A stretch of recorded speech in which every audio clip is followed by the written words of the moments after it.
Nagbigay muli ng ultimatum si Pangulong Donald Trump ng Estados Unidos sa Iran. Sinabi niya na kung sa loob ng 48 oras ay hindi papayag ang Tehran sa kasunduan o hindi bubuksan ang Strait of Hormuz, tiyak na maglulunsad ang Estados Unidos ng malakas na pag-atake laban sa bansa.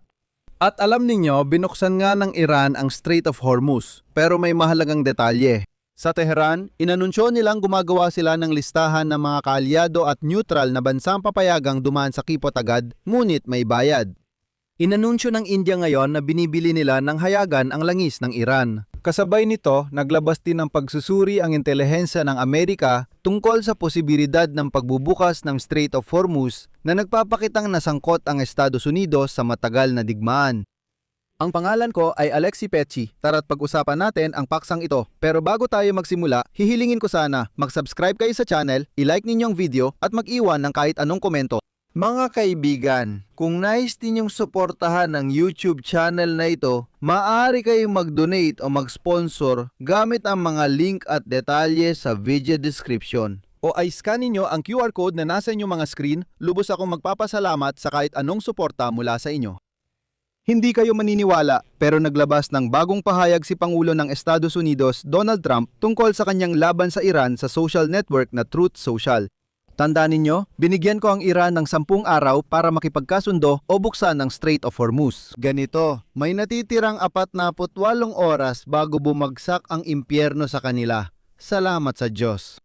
Paalala lang, noong Marso 21, binigyan na ni Trump ang Iran ng 48 oras. Pagkatapos nan hindi sumunod ang Iran, pinalawig pa ni Trump ang deadline ng 5 araw.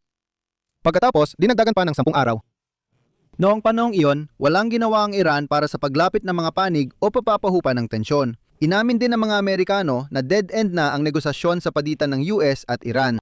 Kahapon, lumabas ang balita na nag-alok ang Estados Unidos sa Iran ng 48 oras na tigil putukan dahil patuloy ang search and rescue ng mga Amerikano para sa piloto ng F-15 na pinabagsak ng mga Iranian noong nakaraang araw. Isang mataas na opisyal ng militar ng Iran ang nagsabing ginagamit ng kanilang puwersa ang bagong paraan at kagamitan sa paghuli ng Amerikanong eroplano. Lumabas ang kanyang komento sa araw din na may 2 US military aircraft na pinabagsak. Kahapon, isang F-15 jet ng US Air Force ang pinabagsak sa Iran. Isang miyembro ng crew ang hanggang ngayon na itinuturing na nawawala habang ang A-10 Thunderbolt II na attack aircraft ay tinamaan at sa huli ay bumagsak matapos nitong lisanin ang teritoryo ng Iran. Bukod pa rito, kahapon din ay may 2 helicopter na pinabagsak, HH-60W o Black Hawk. Sila naman ay pinaputukan ng mga puwersa ng Iran habang isinasagawa ang operasyon ng pagsagip. Isang F-16 kahapon ang nagdeklara ng emerhensya, pagkatapos ay ligtas na nakalapag. Dagdag pa rito, 2 KC-135 na tanker din ang naddeklara ng emerhensya sa Himpapawid. Ipinapakita nito na nabigla ang mga Amerikano. May mga haka-haka ring nakuha ng Iran ang mga sistema ng depensang panghimpapawid mula Russia o China. Para sa kanila, nakikinabang sila sa paglala ng digmaan. Sinabi ni Brigadier General Alireza Ehlami, commander ng pinagsamang Air Defense Base ng Iran, na ang pagbagsak ng mga Amerikanong eroplano ay bunga ng taktika ng paggamit ng makabagong kagamitan at inobasyon sa mga sistema ng depensang panghimpapawid ng Iran. Nadulot ito ng kalituhan at pagkahiya sa kalaban.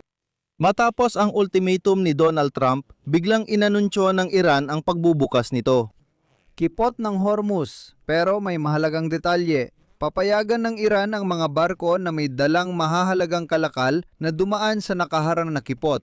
Hindi pa tiyak kung aling mga kalakal ang mahalaga sa Tehran at kung magpapatuloy ang blockade sa mga barkong galing sa mga bansang kaaway ng Iran. Sa dokumentong ipinadala sa tagapangulo ng Iranian Ports and Maritime Organization, sinabi ng Deputy for Commercial Development na si Human Fati na ang pahintulot ay ibinibigay para sa pagdaan ng mga barko na may dalang mahahalagang kalakal, lalo na ang mga pangunahing produkto at hilaw na materyales para sa livestock sa kipot ng Hormuz. Narito ang mahalagang bahagi. Ayon sa opisyal ng Iran, ang utos ay para sa mga barkong papunta sa mga pantalan ng Iran o kasalukuyang nasa rehiyong ito. Samantala, isinulat ng Al Jazeera na balak ng Iran na ikategorya ang mga bansa bilang kaaway, neutral o kaibigan. Ayon sa plano ng Tehran, ipagbabawal ang pagdaan ng mga bansang kaaway tulad ng Estados Unidos at ilang kanduraning bansa sa Strait of Hormuz. Ang neutral na bansa ay kailangang magbayad ng buwis sa pagdaan ng barko, samantalang ang mga bansang kaibigan ay magkakaroon ng karapatang malayang makadaan. Kaugnay nito, iniulat niyo ng Ministeryo ng Langis ng India na patuloy silang bumibili ng langis mula Iran para malampasan ang krisis sa enerhiya at itinanggi ang tsismis na may problema sa pagbabayad na nakakaabala sa mga pagbili. Bihira ang pampublikong kumpirmasyon ng ugnayang enerhiya sa Iran na halos suminto sa India dahil sa parusa ng US, ngunit muling sinimulan dahil sa kasalukuyang sigalot. Mahalaga ring may exemption mula Washington na pumapayag bumili ng langis ng Iran sa pamamagitan ng dagat. Ipinakita ng India na hindi epektibo ang mga parusa dahil inalis ito ni Trump. Maaari ring kumita ang Iran hanggat sarado ang Strait of Hormuz. Narito ang pinakabagong ulat. Ayon sa intelihensya ng Amerika, malabong buksan ng Iran ang Strait of Hormuz sa malapit na hinaharap. Ipinapahiwatig ng mga konklusyong ito na maaari ipagpatuloy ng Tehran ang paglilimita sa paglalayag sa kipot at pagpapanatili ng mataas na presyo ng enerhiya. Bilang paraan ng pagpuwersa kay Pangulong Donald Trump ng Estados Unidos upang mapilitan siyang agad humanap ng paraan para makalabas sa digmaan. Alam ng mga Iranian na hindi talaga tanggap ng mga Amerikano ang digmaang ito. Ipinapakita rin ng mga ulat ng layunin ng operasyon na sirain ng militar na kakayahan ng Iran ay maaaring magdulot ng kabaligtaran dahil mas lalo nitong pinapalakas ang impluwensya ng Iran sa riyon sa pamamagitan ng pagpapakita ng kakayahan ng Tehran na magbanta sa mahalagang rutang pandagat. Sinikap na ni Trump maliitin ang hirap ng pagbubukas ng Strait of Hormuz at nitong Biyernes nagpahiwatig pa siyang utusan ang mga puwersang Amerikano na ibalik ang kalayaan sa paglalayag. Narito ang kanyang sinabi. Kaunting panahon na lang, mabubuksan namin ang Strait of Hormuz, makukuha ang langis at kikita ng malaki. Pero sa mismong panahon ng digmaan, napagtanto ng Tehran na mas makapangyarihan ang kakayahan nitong impluwensiyahan ang pandaigdigang pamilihan ng enerhiya sa pamamagitan ng pagkontrol sa Strait of Hormuz kaysa sa sandatang nuklear.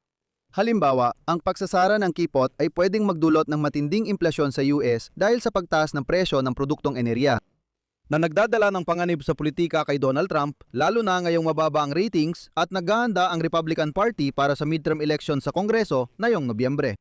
Ayon sa mga ulat ng intelihensya, malabong bitawan ng Iran ang kapangyarihang ito sa malapit na hinaharap. Dito ako maglalagay ng tuldok. Ibahagi ang inyong opinyon at mga konklusyon sa mga komento sa ilalim ng episode na ito. Mag-subscribe sa channel, pindutin ang kampanilya at huwag kalimutang mag-like. At siguraduhin mag-subscribe din kayo sa aking Telegram channel na Pechi News. Ang link nito ay nasa description ng video na ito. Nasa description din yon. Lahat ng paraan kung paano ninyo maaaring suportahan ang channel na ito sa YouTube ay nasa description din. Magpapasalamat ako sa inyo para dito. Yun lang po, ingatan ninyo ang inyong sarili. Paalam sa lahat.